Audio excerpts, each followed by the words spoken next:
All right, so welcome back. We just finished the first hour of stroke prevention, and now we're going to start the second hour. Now, remember, the first hour really concentrated on the different mechanisms or disease processes that could contribute to stroke and Alzheimer's disease. This hour, we want to really concentrate on the prevention, what we could do, and more importantly, what we can eat to prevent disease processes in the brain. Again, our nonprofit is Stroke Busters. And our mission statement is to save the brain, whether it's stroke or Alzheimer's disease. We really want to provide information and knowledge so you could apply this knowledge and prevent these terrible disease processes from occurring to you or those you love. So just like we talked about earlier with heart disease, stroke also has risk factors. And guess what? They're the same risk factors as heart disease. And guess what? These are the same risk factors for Alzheimer's disease. So really, we're starting to see this trend here where these modifiable risk factors like smoking, cholesterol, high blood pressure, they all increase those three processes we talked about earlier in the first hour. If you have not listened to that lecture, I would strongly recommend you listen to that before you listen to this one. And those three processes, again, are inflammation, oxidative stress, and AGEs. And many of these processes, such as hypertension, are proposed to be caused by inflammation. When these are coupled with inflammatory markers, these risk factors increase the probability of heart disease. And the markers of inflammation are actually stronger predictors of heart disease and stroke than these risk factors themselves. So again, it's these underlying ubiquitous processes, inflammation, oxidative stress, and AGEs that we want to prevent through diet, through lifestyle changes, and those will actually prevent the formation of these risk factors which are associated with these diseases such as heart disease and stroke. Now, in the prior lecture, we talked about periodontal disease and how it had an increased risk of developing Alzheimer's disease. But as we stressed in the last lecture, any inflammatory process, such as periodontal disease, will increase the risk of other inflammatory processes, such as heart disease and stroke, diabetes, obesity, cancer, and arthritis. They're all interrelated. But again, in this lecture today, we're focusing more on stroke and Alzheimer's disease. If you look at the modifiable risk factors for stroke, we talked about this earlier for heart disease, blood pressure, high blood pressure is the largest risk factor for stroke, followed by cholesterol, followed by smoking, followed by AFib and alcohol use. So really, when we talk about preventing a stroke, what we really need to happen is to get blood pressure adequately controlled.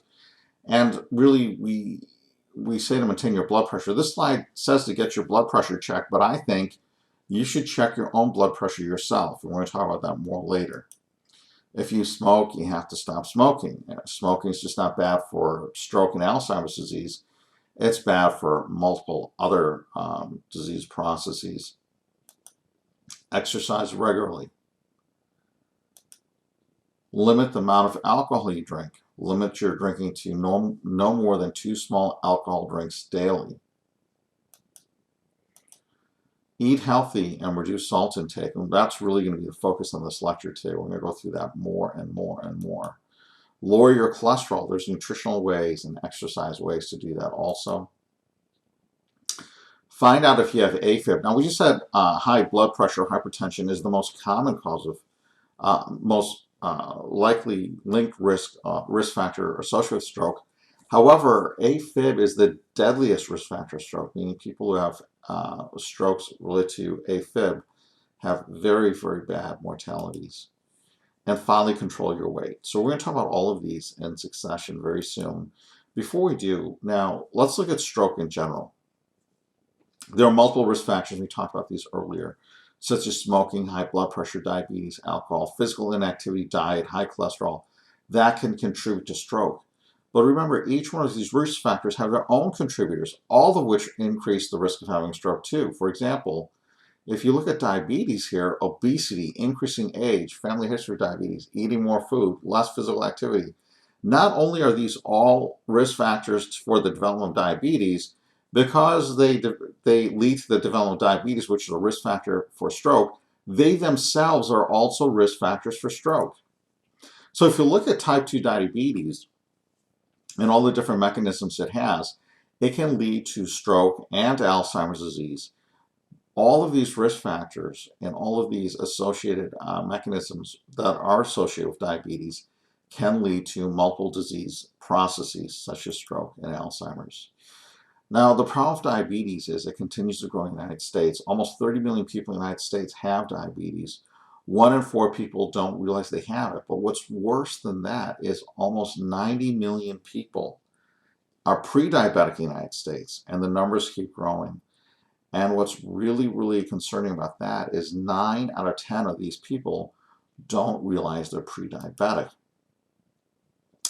Now, this slide, if you remember our last lecture, is very similar to the Alzheimer's disease slide. That is, diabetes has tripled since 1990, and we predict that by 2050, 1/3 of all Americans will have diabetes.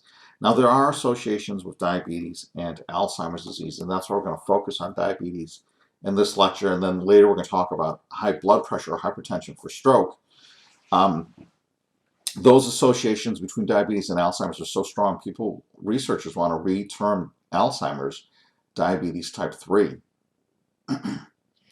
So what's going on with diabetes? The issue is we have chronically elevated blood sugar levels.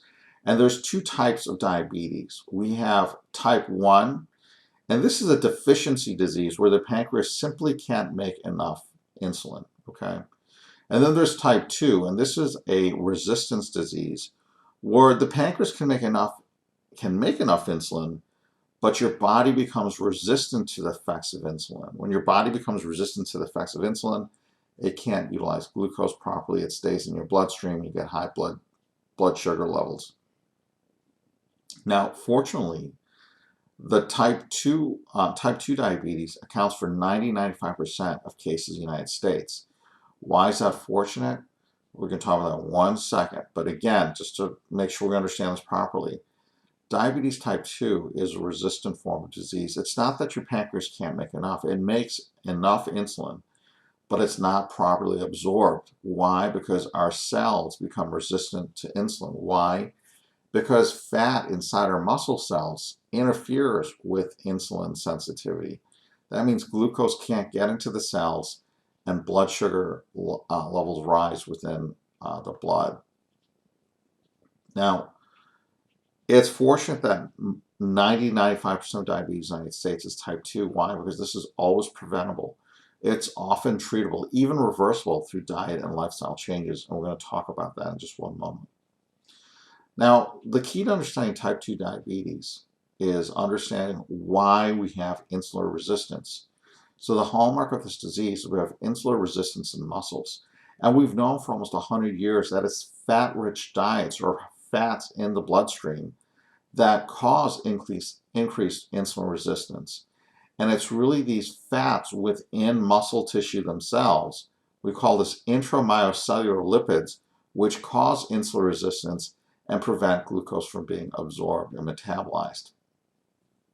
So really it's the fat in the bloodstream, whether it's diet, if you're eating a fatty meal, or you have fatty cells that we have something we'll talk about this in a second called the spillover effect, where if you actually have fat cells in your body, it could spill over that fat into your bloodstream. That fat, whether it's through your diet or in your own body, will prevent your insulin from being effectively utilized. So it's this, we've seen in other studies that if you take fat and infuse it into the bloodstream, it'll cause marked insulin resistance. And if we remove fat from the bloodstream, it'll cause insulin resistance to drop. In fact, a single fatty meal can impair glucose absorption within 160 minutes. So think about that. Within about 2.5 hours, if you eat a single fatty meal, you increase your insulin resistance and keep your blood glucose levels high.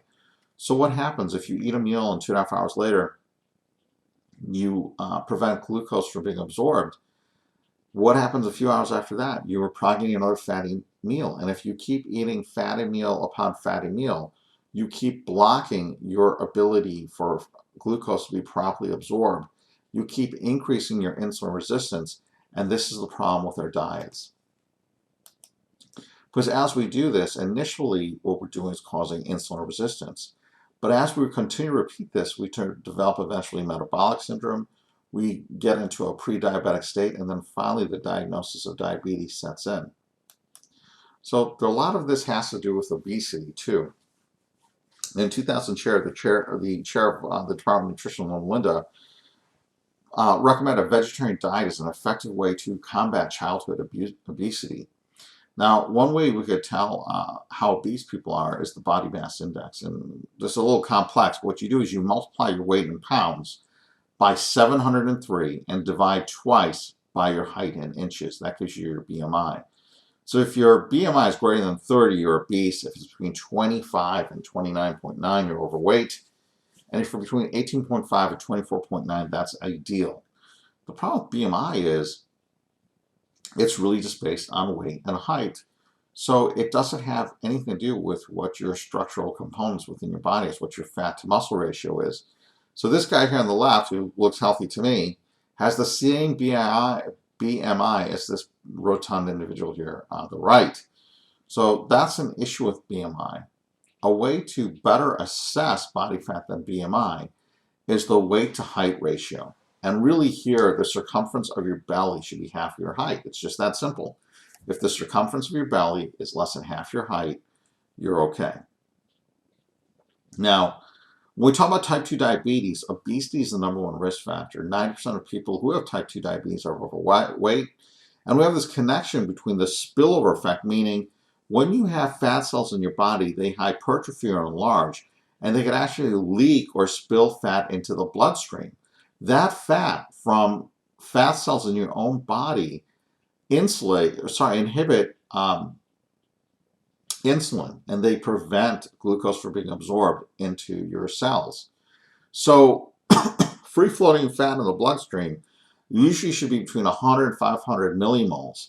However, when we talk about these diets, like these low carbohydrates, Atkins, or paleo diets, your free-floating fat could be between 600 and 800 millimoles. Now remember, that free-floating fat, whether it's through fat cells in your body or your diet, will cause insulin resistance. And that insulin resistance will lead to high blood sugar levels. So be very careful of these low-carb Atkins and paleo diets. So obese people, they can eat a very fat-free diet, but can have the same detrimental effects as eating a high-fat salad. I'll have a lot of people who tell me, I'm just eating just eating salads every day, and I can't seem to lose weight. Well, these people, their fat source is independent of their diet. It's from their own fatty cells. So remember, if you spill fat into the bloodstream, whether it's from your own body or from a fatty diet, you reduce the ability to clear glucose from the blood. You increase insulin resistance. So you have to remember the source of fat is independent. It could be within your own fat cells or a fatty diet. Fat is fat. And that fat can increase insulin resistance and prevent glucose from being absorbed. Now, interestingly, if we look at type 2 diabetes, and we say that insulin resistance is directly related to fat in the bloodstream, we find that plant-based diets actually have a lower rate of diabetes than meat-eating diets. And that makes sense because there's a lot less fat in the bloodstream. So we see here that a higher percentage of plants in the diet reduces the diabetes rate. So let's look at this here. Diet here, if you look at flexitarians, people who occasionally eat meat, they had a 28% reduction in diabetes. When people eat fish only, they had a 50% reduction in type 2 diabetes. No meat, but still eating dairy and eggs, had a 61% reduction. And completely vegan, no meat, dairy, or eggs, had a 78% reduction in type 2 diabetes. Again, this is not related to these subjects' weight. It's all fat related. It's fat within the diet. And this is another illustration that helps us understand this, that if you look at the fat type and diabetes type 2, if you look at palmitate, which is a saturated fat found in meat, dairy, and eggs, It increases insulin resistance. And look what else it increases, inflammation. And what else? Mitochondrial dysfunction. And it's also toxic to insulin-producing beta cells in the pancreas. The beta cells are the cells in your pancreas that make insulin, and like brain cells, once they're destroyed and damaged, you can't get them back. Now, if we look at fats such as monosaturated fats like oleate from nuts, olives, and avocados, they actually reduce insulin resistance. They detoxify the body. So legumes and type 2 diabetes. So what are legumes exactly? Legumes are beans, split peas, chickpeas, lentils. They took two groups of people, and what they did is they allowed one group to maintain a regular diet, but on top of that, to increase a kilogram of legumes weekly. Again, that's beans, split peas, chickpeas, or lentils. The second group was simply asked to reduce their caloric intake by 500 calories a day. Well, guess what? That first group that ate that regular diet and ate a kilograms of legumes a week on top of that, they actually reduced their cholesterol and reduced their insulin resistance. I mean, think about that. They're eating more food, but this food happens to be legumes. All this is telling us is these legumes, like beans, chickpeas, split peas, they're medicinal in themselves. And now, more than any other time, we really have to use these advantages to we have to use this knowledge to our optimal advantage. As we continue to eat poor diets, we are really evolving into a toxic society. And this, our society, this toxic society, this is developing chronically over time. This is not the acute diseases like infections that kill us within days. This is setting in for decades. Another advantage of a vegetable diet or vegetarian diet has to do with satiation or stretch receptors in your stomach. So there are receptors in your stomach that we have these evolutionarily, and essentially the more food we put in our stomach, the more satiated we are. I mean, that makes sense, right? But the key to this, understanding this whole concept, is we weren't evolved to eat high fatty diets that barely fill our stomachs. We were evolved to eat diets that are nutritionally dense and calorie low, such as fruits and vegetables. And look, if you eat like a vegetarian diet, how much more filled your stomach is versus a meat or oily diet. So when a significant volume of food enters your stomach like this, these stretch receptors tell you you're full and you don't want to eat any more food, and you actually feel filled up. So when you fill your stomach up like this, you actually eat less food or less calories because this is nutritionally dense, calorie low food, as opposed to stuff like this, chicken and fat. We're eating nutritionally poor, calorie high foods, and that's the problem for society. We're basically slowly poisoning ourselves by eating nutritionally poor, calorie dense meals when we need to be eating nutritionally dense, calorie low meals. What about moderation? Everyone says, I could eat a little bit of meat here and there, right? Well, researchers in Taiwan compared men and women who scarcely ate meat, and in this case, they scarcely ate fish. The men they noticed who ate fish 2 or 3 times a week had a 50% reduction in diabetes type 2, and women who ate fish maybe once a week had a 75% reduction in diabetes type 2. But the prevalence of diabetes in strictly plant-based diets in this region was 0. So moderation doesn't really work. Another problem with diabetes type 2 is these obesogenic chemical pollutants. This is found in contaminated food, and 95% is associated with the consumption of animal fat. One of these obesogenic chemical pollutants, one of the most common, something called hexachlorobenzene. It's found sometimes in tinned sardines and salmon. The reason it's such a big deal is this lasts in your body for 50 to 70 years. And here's the problem. It increases the rate of diabetes by 38-fold. 38-fold. So when we talk about a vegetarian diet and nutrients, the huge advantage we have with vegetarian diets is calorie for calorie. We get many more nutrients such as fiber, vitamin A, vitamin C, vitamin E, B vitamins, calcium, iron, potassium. And typically we get about 400 calories less daily on a vegan diet when compared to a meat diet or non-vegan diet. And by the way, that's the amount of caloric reduction most of these weight loss programs want you to do. So instead of paying for one of those weight loss programs, just start a vegan diet. Fiber. So dietary fiber can reduce stroke. The problem with fiber is less than 3% of Americans meet the minimal daily recommendations of fiber. So if we can increase our intake of fiber by 7 grams daily, we could reduce our risk of stroke. Whole plants are the only source of fiber, by the way. Meat, eggs, dairy, and soda has no fiber in it. Or fiber is a structural protein in plants. So to get fiber, you have to eat unprocessed plants, such as eating a bowl of oatmeal a day. Now, there are lots of good sources of fiber out there, and this slide recommends some of them. Another thing about fiber that's very interesting is this was a study that was performed in patients aged 13 to 36. And over this 24 period of time, they demonstrated that people not eating enough fiber actually had increased stiffness in their carotid arteries, the arteries that go to the brain. That's why the brain. So that increased stiffness, we know, can be associated with an increased risk of stroke. And guess what? Alzheimer's disease, we talked about that in the last lecture. So again, fiber is very important to maintain vascular elasticity. And these sources are excellent sources of fiber. I have these mnemonics I like to say, used to try to remember these things. Typically want to have 25 grams of soluble and 47 grams of insoluble fiber in our diet daily. If you remember the mnemonic SODACAP, it'll allow you to remember what food sources are high sources of fiber.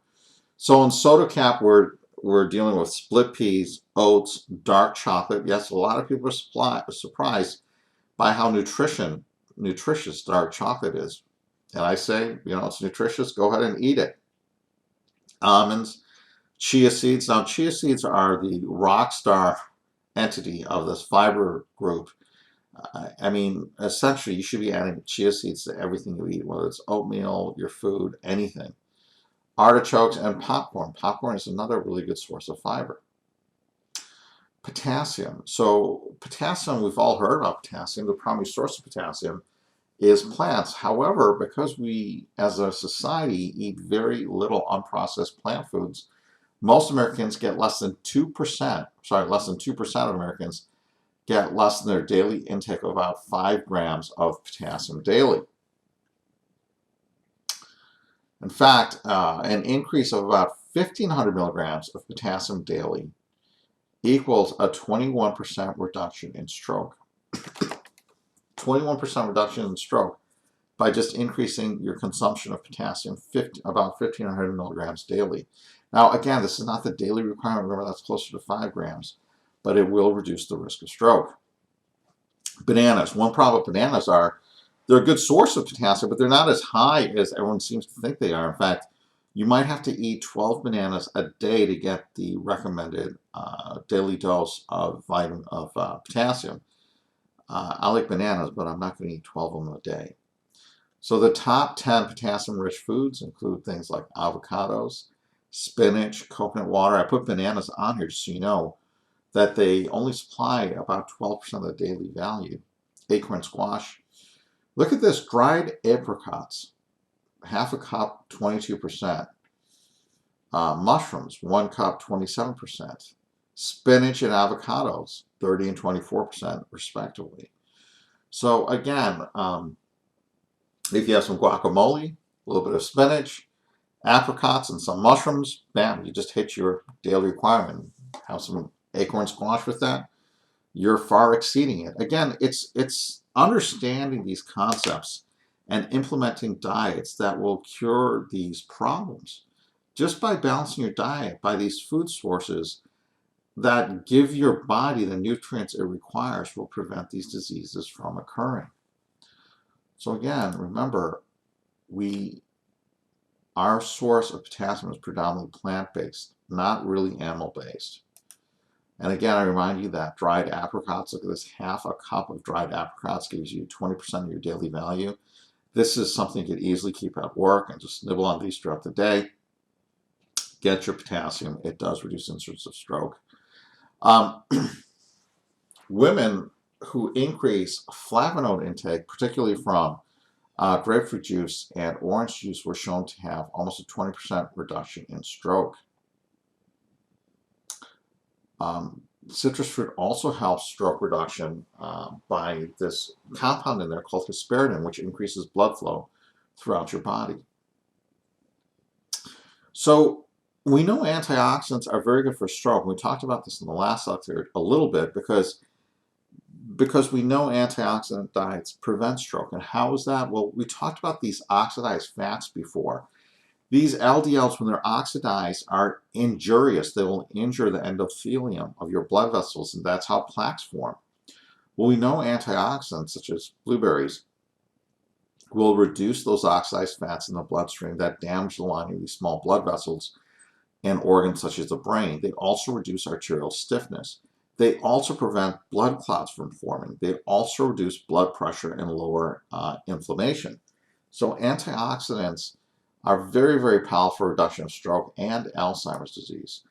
Another thing that's very interesting about vegetarian diets is it actually increases your resting metabolic rate. That means you actually burn more calories while you're sleeping.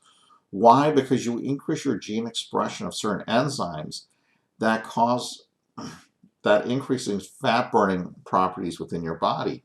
For example, your mitochondria will increase its fat consumption for energy production, and that's all good news.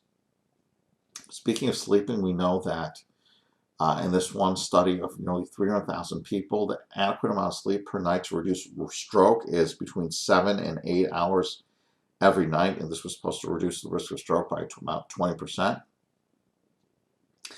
And it's not just reducing the risk of stroke. These researchers also suggested that improper sleep can be the precursor of other risk factors such as high blood pressure and obesity, which again are risk factors for Alzheimer's disease. So proper sleep is not just essential for stroke prevention, it's essential for Alzheimer's disease prevention and any other inflammatory disease associated with these risk factors such as cancer and heart disease. So another study called the EPIC Panacea study, which stands for the European Prospective Investigation into Cancer, Physical Activity, Nutrition, Alcohol Cessation, Smoking, Eating Out of Home, and Obesity study, was the largest study to demonstrate the effects of eating meat on body weight. And they basically showed that if you adjusted for calories, meat consumption was associated with increases in weight gain. So if you ate the same amount of calories between meats and plants, meat and plant-based foods, that meat-based food, even though it was the same amount of calories, was associated with increased weight gain. Another thing that's very interesting is this is a study that was published in the New England Journal of Medicine that showed patients are put on 5 different agents in order to try to reduce high blood sugars within the bloodstream. Actually had increased mortality, meaning the drugs were more dangerous than the increased blood glucose levels. But again, remember, these increased blood glucose levels are a symptom of the disease, not the cause of the disease. So pharmacologically reducing the sugar levels in the blood doesn't treat the cause. It's just trying to reduce the effects of the disease. Remember, these plant-based diets are actually affecting the cause and changing the cause of the disease, preventing the disease from forming rather than all these drugs are actually bad. That EPIC Panacea study also showed something very interesting that came to another conclusion that the fattiest meat that most people eat is actually chicken, believe it or not. It's the meat that's related to the highest increase in body mass index. And why is that? You know, everyone always says chicken's good for you. Well, chicken has made a dramatic change from the 1900s till now. In the early 1900s, an average chicken had about 2 grams of fat or 16 fat calories. Now it's about 200 fat calories or 23 grams of fat. That's 10 times more fat. In fact, chicken fat in some instances might have more fat than beef fat. So when we think about fat and the food sources, choose your food sources carefully if you're going to eat meat diets. Food sources that still continue to be low in fat include bison meat and turkey. But unfortunately, it's no longer chicken. So reversing diabetes with diet. One study demonstrated subjects that ate a large salad, veggie bean soup, a handful of nuts and seeds, fruit with every meal, a pound of cooked greens, some whole grains, restricted their meat, eliminated refined grains, junk food, and oil, actually had marked reductions in hemoglobin A1C. Now, what's hemoglobin A1C? This is that glycosylated protein. We talked about advanced glycation end products earlier in the prior lecture, and that's a marker for your diabetic state. So essentially, if you're below 6.5% for that HbA1c value, you're in a pre-diabetic state, and if you're below 5.6%, you don't have diabetes. Well, these people who changed these diets, after 7 months, most of these subjects were off their meds altogether, just from changing their diet. Now, what's interesting is, some people will say it's not the plant-based diet, it's the fact that you're actually reducing weight, and that's what causes diabetic patients to go off their meds. Well, to test this theory out, another study took type 2 diabetic patients, put them on a pure plant-based diet, and weighed them daily. If these patients lost any weight, they were forced to eat more food, vegetarian food, to maintain their weight. And even without weight loss, just the vegetarian diet alone reduced insulin requirements by 60%. In fact, half of these patients were able to reduce or eliminate their insulin medication altogether. Again, this was not because there's a change in body weight. This was just based on a plant-based diet. And how quickly did they see these changes? They saw these within 16 days on a plant-based diet. Another problem a lot of diabetics deal with is something called diabetic neuropathy. This is an excruciating pain, typically within the bottom of the feet. And this was shown that, it's shown that about half of people with diabetes develop this, but 80% of people who adopted a vegan diet actually had pain relief within days. Now, how the heck can you get pain relief within days when this has taken decades or years and years to develop this disease? Well, one reason we believe this is plant-based diets don't have trans fatty acids or trans fats in their consumption. Now, these trans fats are associated with inflammation. The problem is if you incorporate a diet and not ingest trans fats, like a vegetarian diet, it'll probably take about 9 months to get rid of these trans fats from your body, but the neuropathy pain, again, was result in days. And we believe this is due to an improvement in blood flow that goes to the nerves that cause this pain. Because this diet actually blocks inflammation and tremendously improves blood flow to the feet, reducing neuropathy. So if we can increase small vessel blood flow to the feet, of course we can introduce it to improve it in other areas of the body, such as the brain. And again, remember, that's intimately related with both stroke and Alzheimer's disease. Another problem diabetics get is something called diabetic blindness, where you can have vision loss in diabetic patients. Interestingly, the adoption of a vegan diet could actually reverse diabetic vision loss in 30% of patients if they go on this diet. It's interesting because that neuropathic pain, that study was demonstrated almost 20 years ago. And the blindness study that showed you can get 30% of improved vision in people who adopt a vegan diet was demonstrated over 30 years ago. The problem with these strategies, and the reason they're not really talked about, is there's no money in prescribing plants over pills. And it's this neglect, this is a quote, the neglect of this important work by the medical community is a little short of unconscionable. I mean, look at how many people could help just by giving them this information. So another study called the Global Burn Disease Study was an amazing study that basically showed the largest killer in the United States that contributes to death is our diet.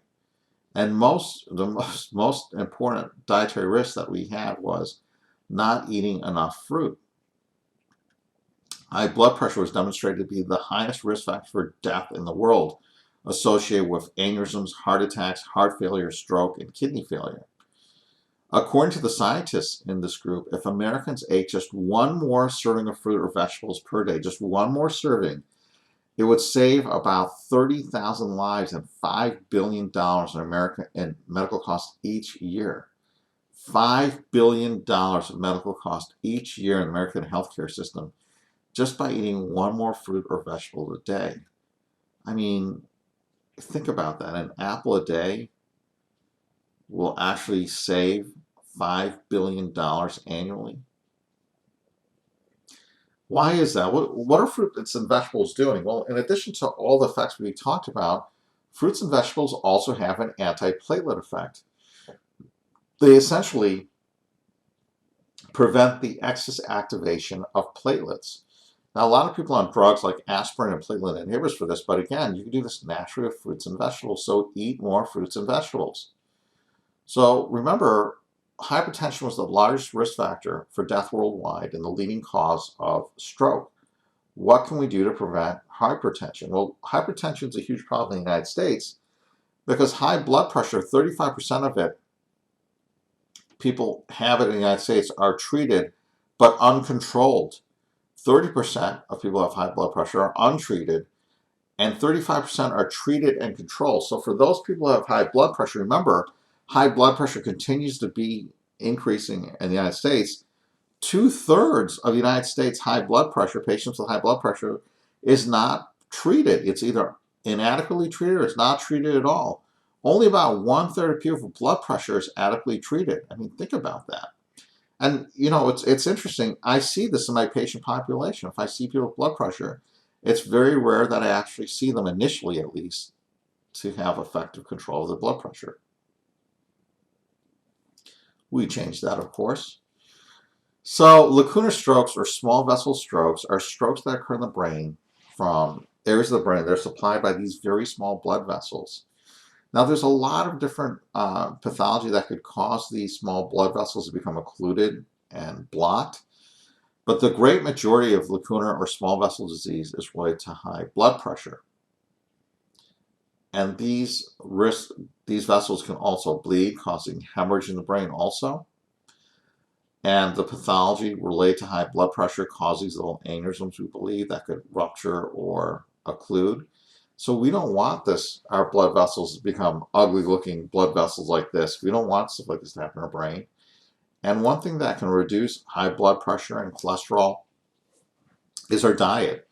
And this acronym, Rearranged Bowls, allows us to think about these things in our diet to try to prevent this disease from forming. So if you just remember this acronym, which includes red bell peppers, every vegetable, avocados. Notice they include every fruit in here. I'll tell you why in a minute. I'll tell you why now. Some fruits actually have very high glycemic indexes, and some of them, such as watermelon, has a very high glycemic index. I'm not saying not to eat it, but I would just control your consumption of it. Regular water, believe it or not, resveratrol, which is a polyphenolic compound we talked about earlier, asparagus. Nuts, especially Brazilian nuts, help reduce cholesterol. Green tea and hibiscus tea, vitamin E, vitamin D3, berries, olive oil, walnuts, lentils and beans, spinach and sweet potatoes. We're going to talk about this more and more and more. But again, it's really changing your diet to prevent this disease from occurring is what the goal is here. So Brazil nuts, we just talked about this. What's very interesting about Brazil nuts is this study showed a single consumption of Brazil nuts improves cholesterol levels.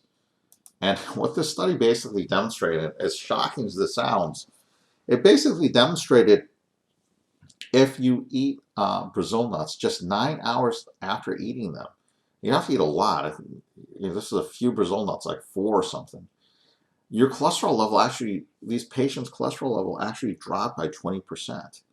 And what's interesting about this is, or dropped by 20 points. What's interesting about this is for statins to be effective, it takes 4 days to have an effect.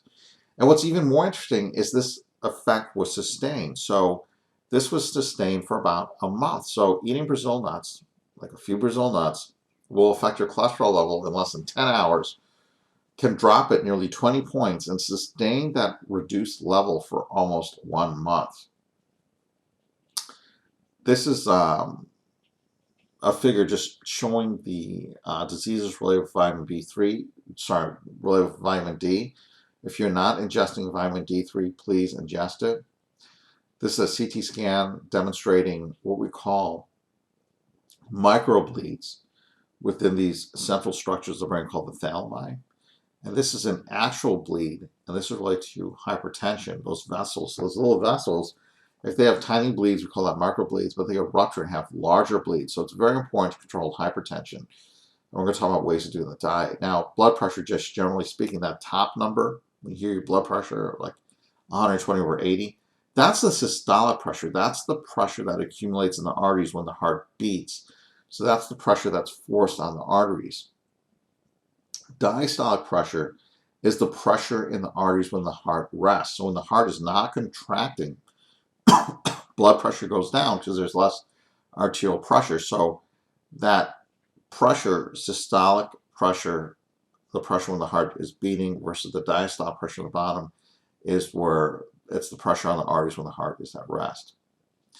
Now the problem with blood pressure is there's not a lot of room. I mean, you basically want to keep your blood pressure at 120/80 and nothing above that. So really, we want to keep our systolic 120 or less and our diastolic 80 or less. The problem with high blood pressure and deaths is we continue to have increased rates of high blood pressure and hypertension in the United States. Remember, 2/3 of patients in the United States do not have properly controlled blood pressure, whether it's not adequately controlled or whether they know it or not. And that increase in high blood pressure results in increased deaths. Remember, high blood pressure is the single highest risk factor for stroke in the United States, and it's the single highest risk factor for death in the world. Now, what's interesting is most Americans, over 60% of them, once they're above age 60, have high blood pressure. But like stroke, high blood pressure is not inevitable. It's not an inevitable consequence of aging. And one really great example of this is Kenya. Most Kenyans that are native to Kenya, reside in Kenya, have actually low blood pressure. And hospital admissions within Kenya, in 1 year they showed 1,800 hospital admissions, there's actually 0 cases of high blood pressure after atherosclerosis. So what does this mean? This means that high blood pressure is a choice based on diet. If we change your diet, we don't have to have blood pressure. And remember, high blood pressure is the highest risk of stroke. So if we change our diet, we don't have to have strokes either.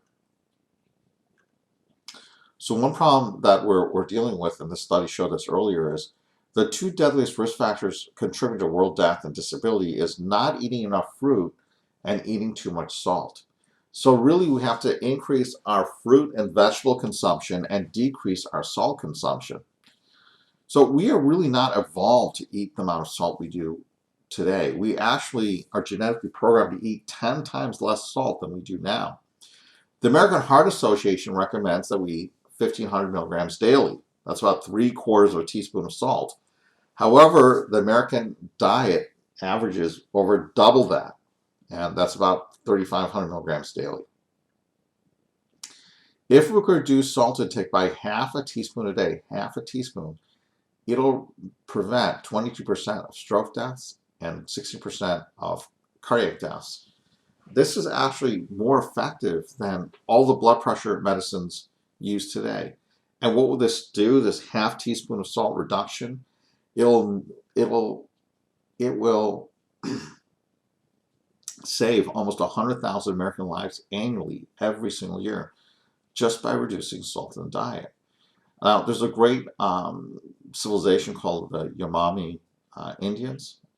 And in this group of Indians in South America, they have an average blood pressure of 100/60. They have no salt in their diets. They have no cases of high blood pressure. Again, this is a dietary choice. Now, before we had hypertensive meds or meds for high blood pressure, one of the only other ways to reduce high blood pressure was through diet. And that's what this innovative physician, Walter Kempler, showed in the 1940s and 50s. He demonstrated by blood pressure could be reduced with diet alone, and he endorsed a plant-based diet low in fat and protein. And by doing this, by reducing body weight, he reduced blood pressure. Now, in addition to high blood pressure, salt causes other problems. It actually directly injures the vessel itself by contacting that vessel, causing endothelial dysfunction, or the inability to expand and contract. That's very similar to what we saw with these fatty meals. So a single salty meal can increase blood pressure and cause arteries to stiffen. So salt by itself is bad, fatty food by itself is bad, together they're worse. So if you eat a fatty meal, it's just that much worse if you combine it with salt. So interestingly, here's a little quiz. What has more salt? A single serving size of beef, a bowl of pretzels, a small pack of fries from McDonald's, or a single serving size of chicken? It's actually the chicken. And this is the reason I say this is because, we want to reduce salt. So we don't want to really add salt into our food. We don't want to cook with salt. But really, we're getting most of our salt in foods already processed, already packaged with salt. So we have to be very careful and recognize where salt occurs and where it occurs at its highest levels and avoid it. Whole grains. So blood pressure medications reduce heart attacks by 15% and stroke by about 25%. But guess what? If you eat 3 portions of whole grain daily, you can have the same disease-lowering benefits without the side effects. So to lower the risk of type 2 diabetes, heart disease, stroke, weight gain, and cancer, just eat 3 portions of whole grain daily. Whole grain consumption was also demonstrated to reduce narrowing in the coronary arteries, the arteries that supply the heart, and the carotid arteries, the arteries that supply the brain. So this is an open and shut case. If you want to keep your arteries open and keep them healthy, eat whole grains, whole vegetables, whole fruits, whole beans. You should actually say legumes like chickpeas and split peas also. But if you want to close your arteries and keep them unhealthy, eat trans fats, saturated fats, cholesterol. Basically eat meat, dairy, and eggs. So really, the American Heart Association, the American College of Cardiology, and the Center for Disease Control, they all recommend lifestyle modification for blood pressure treatment. That includes weight reduction, reducing sodium intake, reducing alcohol intake, more exercise, and eating healthier. But we don't really practice that philosophy in this country. In fact, we always turn to these pharmaceutical answers. However, only 50% of people who have high blood pressure are compliant. Remember we talked about that earlier, that 35% of people who have high blood pressure are not adequately treated for it. I mean, these drugs don't make you feel good when you take them. So hypertension, it's not caused by a medication deficiency. We know what the causes of this, and that's why we need to treat this by proper diet and proper exercise. We have to change the way we eat. We have to change the way we live. So blood pressure is controlled, adequately controlled with the vegan diet. There's a DASH diet, which emphasizes fruits, vegetables, but still allows low fat and meat consumption. The primary effect from this diet is from the fruits and vegetables, and the person who made this diet himself is on a vegan diet. Now, when they made this diet, they assumed Americans couldn't follow a vegan diet, but really, it's the vegan diet that's the key. And let's just show another example of this. If you look at flexitarians, we talked about this diabetes type 2 earlier, but we're talking about high blood pressure now. People who occasionally eat meat, they had a 23% reduction in high blood pressure. People that fish only had a 38% reduction. No meat, eating dairy and eggs still, had a 55% reduction. No meat, eggs, or dairy had a 75% reduction. And these people were lighter than their omnivore counterparts. So essentially, high blood pressure, if you want to reduce it, try to eat as many plants as possible. Try to eat as little meat, dairy and eggs as possible. So this is perhaps my favorite slide in the entire presentation because I will never look like this guy. So this basically showed long distance runners, and look at this. These guys average 40 miles a week, and they've been doing this for about 21 years. They had an average blood pressure of 122 over 72.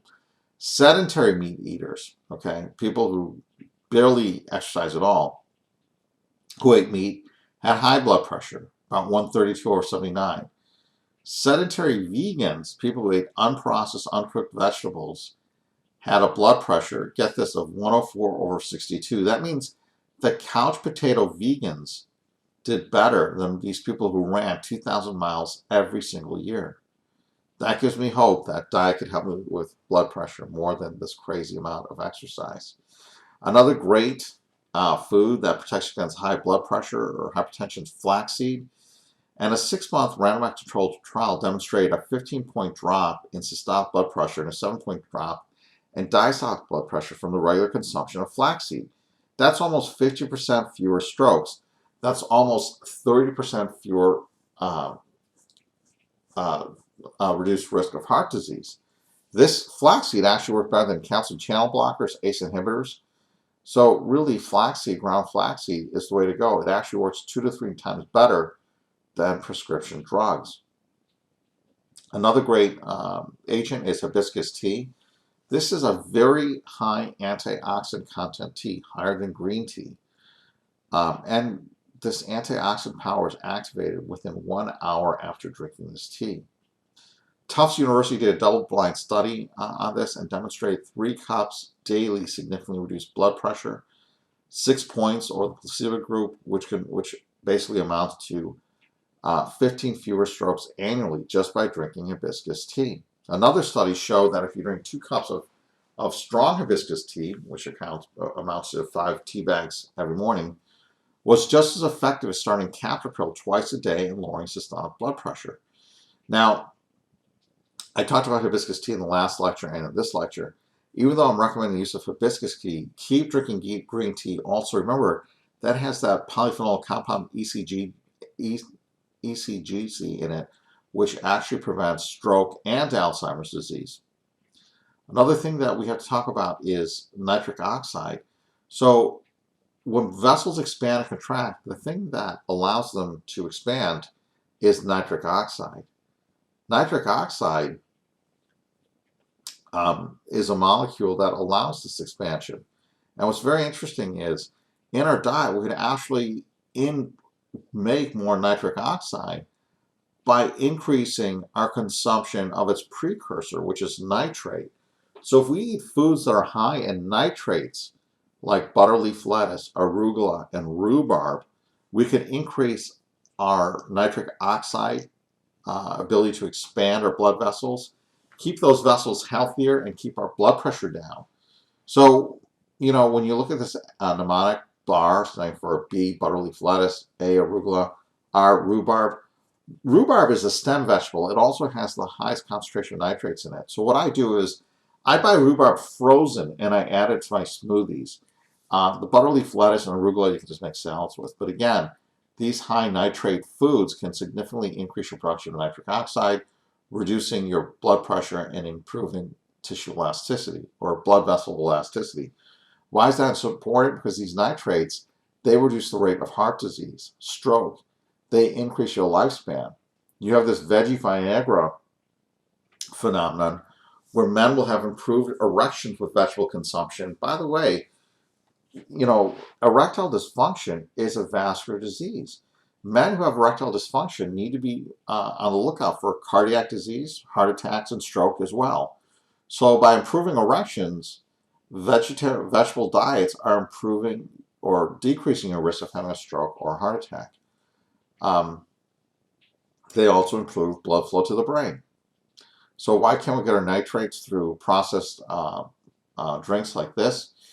Well, you'd have to drink 19 liters of this product to reach your daily nitrate requirement. Now, earlier I said, your blood pressure should be checked, but really you should be the one checking your blood pressure. You could go to any drugstore and buy an automatic blood pressure cuff. Just hit one button to see what your blood pressure is. Don't check your blood pressure once every 3 months or whenever you see your doctor. Check it yourself on a daily basis. And if it's not correct, take steps to correct it. And we just wonder what all those steps are. If you don't remember them, just watch this lecture again. So again, this is all about lifestyle, changing your diet, exercise, brain fitness, and environment. We'll talk about the latter two in another lecture. But simply put, we want to reduce our salt consumption. We're going to talk about that again. Reduce our sugar consumption and our fat reduction. All of this stuff is poison to the body. So again, by reducing salt intake by half a teaspoon a day can prevent 22% of stroke-related deaths and 60% of heart attack-related deaths. This is almost 100,000 American lives that could be saved every single year by salt reduction diets. Remember, high blood pressure is based on diet. You don't have to inevitably have high blood pressure, we choose this based on our diet. Remember these guys, these long-distance runners who had higher blood pressure than these vegan couch potatoes? Again, choices we make in our diet and our lifestyle can affect blood pressure. And remember, high blood pressure is the highest risk factor associated with stroke in the United States, and it's the highest risk factor for death in the world. So we have to maintain our blood pressure. And one great way to do this, we saw earlier, was flaxseed. I mean, you should be eating flaxseed every single day and as many food products as possible. If you're not, start today. Nothing else I know will reduce the risk of stroke for almost 50%. This works better than prescription drugs too. So if you're on these drugs, you could probably get off them just by changing your diet and lifestyle. Again, hibiscus tea. You should keep this in the fridge and drink this on a daily basis. It can be just as strong as blood pressure medications. Nitric oxide. Remember these vegetables, butterleaf lettuce, arugula, and rhubarb, they're precursors to make nitric oxide in the blood vessels that expand and dilate those blood vessels. Eat more fiber. Remember, fiber only comes from plant sources. Potassium. Remember, about 1,500 milligrams a day, which is not the requirement, but if you eat that a day, it will reduce your chances of having a stroke by about 20%. You have to remember, as a society, Americans, we as Americans, we no longer are being crippled by acute disease processes that used to be prevalent in the early part of the century. We are now being crippled and made dysfunctional by chronic degenerative disease, such as Alzheimer's disease, such as vascular disease, such as arthritis. These are insidious diseases that chronically and insidiously creep upon ourselves and take us out of commission. So everybody knows this mnemonic, B fast for stroke.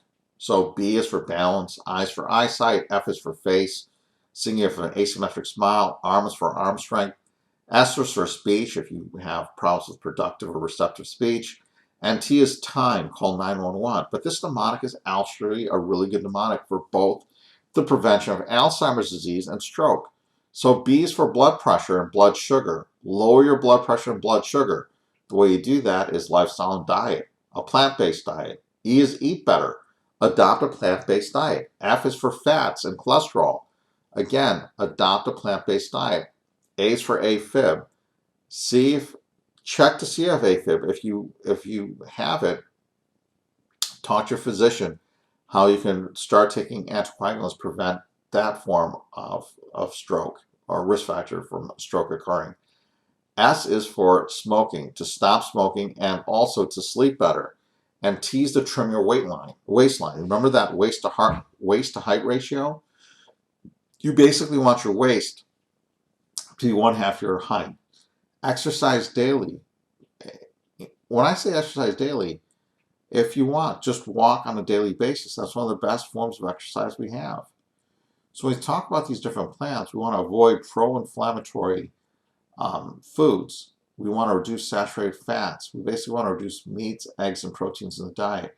We want to consume anti-inflammatory foods by increasing fruits and vegetables. Avoid sugar substitutes in the diet. Drink more water. Avoid juice with high sugar or high fructose corn syrup. Look for 100% juice. Sleep better, 7 to 8 hours daily. Reduce stress. And I wrote here to have your physician monitor risk factors like hypertension, but you should be doing that also. Remember, get that blood pressure cuff and do that on a daily basis. But I put the physician on the bottom of the list, and here's why. Because really, you must be proactive. You must have an active role in your health care. I don't care who it is. I don't care what the government says. No one's going to care more about your health than you will. And the best way you could take care of yourself is prevent the disease from happening. Prevention is the key. Prevention is the cure. These little flickers of light in the brain, this is your neurons. This is how you communicate. This is what's being destroyed in stroke and Alzheimer's disease.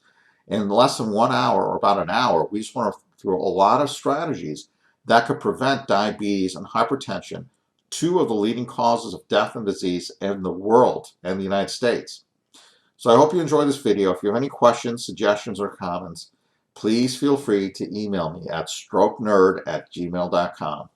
Thank you very much.